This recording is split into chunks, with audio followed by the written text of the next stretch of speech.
This is my student support system. Keep watching, keep learning.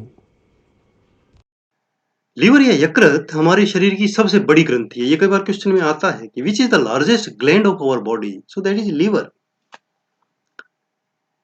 जिसका वजन 1 से 2.3 kilogram होता है। यह एब्डोमिनल कैविटी के अपर पार्ट में स्थित होती है, जो दाहिने हाइपोकोंड्रिक रीजन और कुछ हिस्सा इसका एपिगैस्ट्रिक रीजन और थोड़ा सा पार्ट बाएं हाइपोकोंड्रिक रीजन में भी फैला होता है। ये डायाफ्राम के जस्ट नीचे होती है और वही कर्व होता है जो डायाफ्राम का होता है। इसकी जो एंटीरियर और सुपीरियर सरफेस तो चिकनी है, बट पीछे वाली सरफेस थोड़ी रफ होती है। जैसे यहाँ पर आप इसके पिक्चर में देख सकते हैं, क्लियरली आपको समझ आएगा, अभी दिखाएंगे आपको। यकृत जो है वो कवर्ड होता है एक इन इलास्टिक कैप्सूल में, और आगे की ओर यह पेरिटोनियम द्वारा कवर किया होता है। पेरिटोनियम के जो फोल्ड हैं वो एक लिगामेंट का निर्माण करते हैं, जो इसको एक अपनी जगह पे रखती हैं और डायाफ्राम की जो अंडर सरफेस है उससे जोड़ के रखती है। इस लिगामेंट और प्लस जो एब्डोमिनल ऑर्गन का जो सपोर्ट है उसके कारण ये अपनी जगह पर फिक्स रहता है। लीवर में 4 लोब्स होती हैं। सामने की तरफ से जो दिखाई देते हैं वो 2 बड़े लोब्स होते हैं, right lobe and left lobe.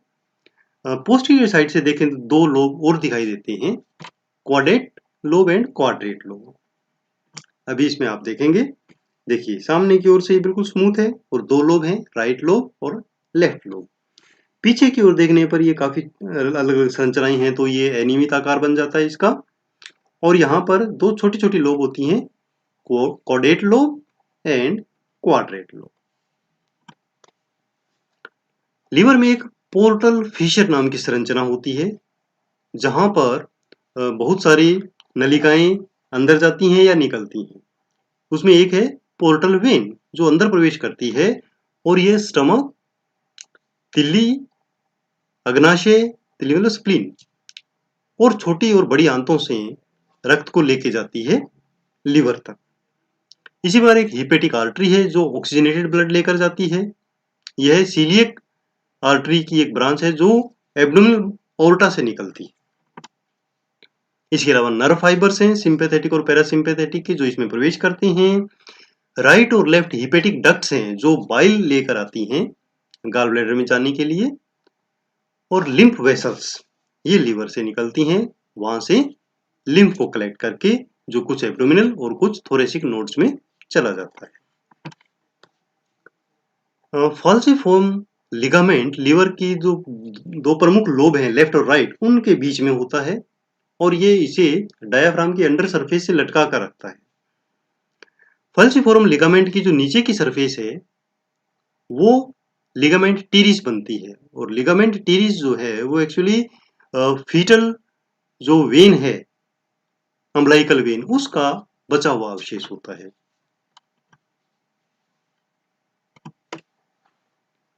Liver की संरचना। लीवर छोटे छोटे लोब्स से बनता है जो लगभग हेक्सागोनल होते हैं, और ये इतने बड़े होते हैं कि इनको अगर लीवर को कट करके देखा जाए तो आंखों से भी हम सीधा खुली आंखों से देख सकते हैं हेक्सागोनल स्ट्रक्चर्स।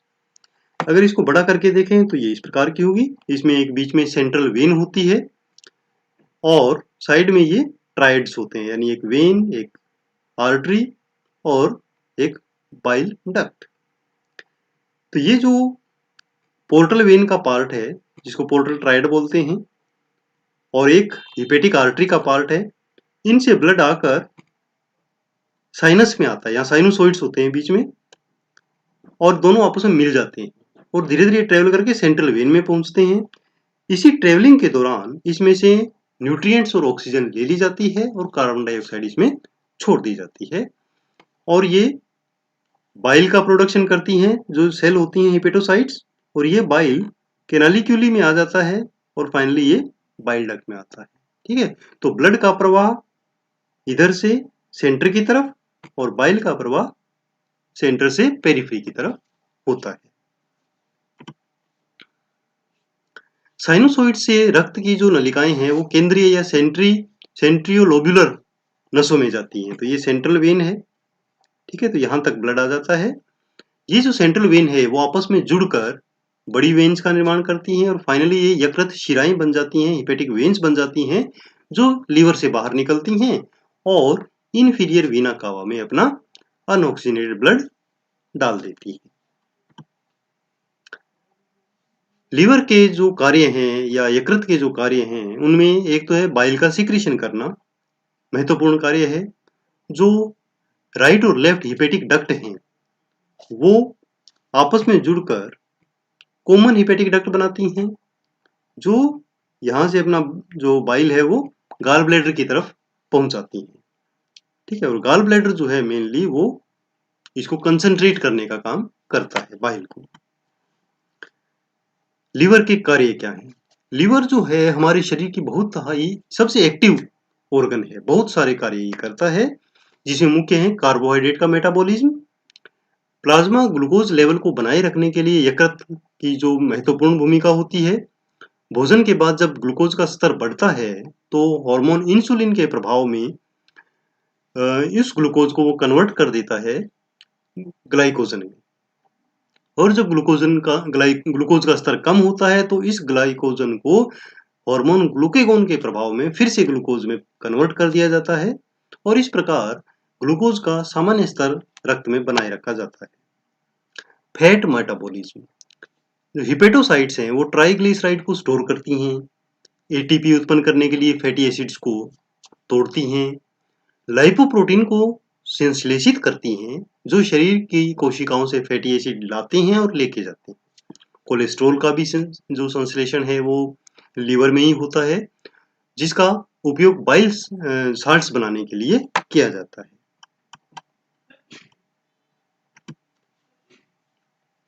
इसके अलावा प्रोटीन मेटाबॉलिज्म, हिपेटोसाइट्स डीएमिनोलेट करती हैं, यानी जो एमिनो एसिड समूह है वहां से एमिनो समूह हटाती हैं ताकि एटीपी उत्पादन के लिए उसका इस्तेमाल किया जा सके, या कार्बोहाइड्रेट और वसा में भी उसको परिवर्तित किया जा सके जरूरत के अनुसार।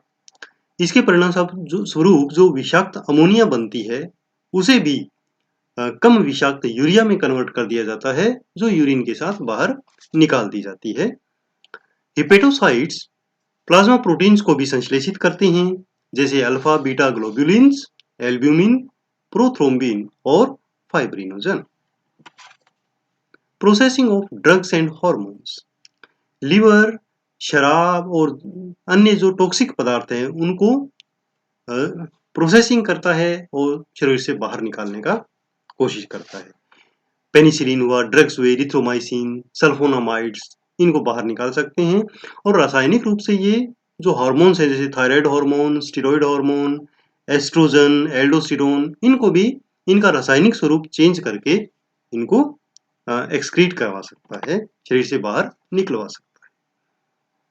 एक्सक्रीशन ऑफ बिलीरुबिन, बिलीरुबिन क्या है? बिलीरुबिन बनता है जब आरबीसीज डिस्ट्रॉय होती हैं, वृद्ध होके, बूढ़ी होके, ओल्ड होके, तो वहां से आयरन और ग्लोबिन और बिलीरुबिन बनता है।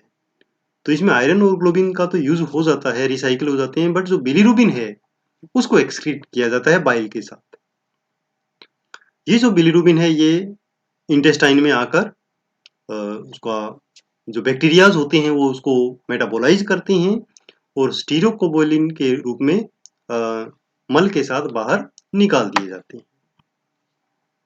Synthesis of bile salts, bile salts का जो उपयोग है वो छोटी आंत में जो पाइसीकरण होता है फैट्स का उसके लिए किया जाता है और लिपिड के अवशोषण में वो बहुत ही महत्वपूर्ण होते हैं और बाइल के साथ ये सीक्रेट होते हैं। स्टोरेज, ग्लाइकोजन के अलावा यकृत कुछ विटामिन जैसे A, B12, D, E और K, इसके अलावा खनिज लवणों जैसे आयरन और कॉपर, इनका भी भंडार करता है, स्टोरेज करता है और शरीर में जब इनकी कहीं जरूरत होती है तो ये रिलीज कर दिए जाते हैं। इनएक्टिवेशन ऑफ हार्मोन्स, हार्मोन काफी हार्मोन है जो लिवर द्वारा निष्क्रिय या विनियमित किए जाते हैं। इनमें insulin, glucagon, cortisol, aldosterone, thyroid और सेक्स हार्मोन प्रमुख। प्रोडक्शन ऑफ हीट, यकृत काफी मात्रा में ऊर्जा का उपयोग करता है, इसकी जो मेटाबॉलिक रेट होती है वो काफी हाई होती है और बड़ी मात्रा में ये गर्मी पैदा करता है और यह शरीर का जो टेम्परेचर है वो बनाए रखने के लिए मुख्य रूप से एनर्जी या हीट एनर्जी प्रोवाइड करता है। फैगोसाइटोसिस, यकृत में जो रेटिकुलो एंडोथेलियल कूपर सेल्स होती हैं वो वृद्ध या मृत जो आरबीसीज होती हैं उनको डिस्ट्रॉय करने में, उनको फैगोसाइटोज करने में मदद करती है। इसके अलावा बैक्टीरिया का फैगोसाइटोसिस भी करती है। एक्टिवेशन ऑफ विटामिन डी, त्वचा, यकृत और किडनी ये विटामिन डी को सक्रिय रूप से संश्लेषित करने का कार्य भी करती My है। student support system. Keep watching, keep learning.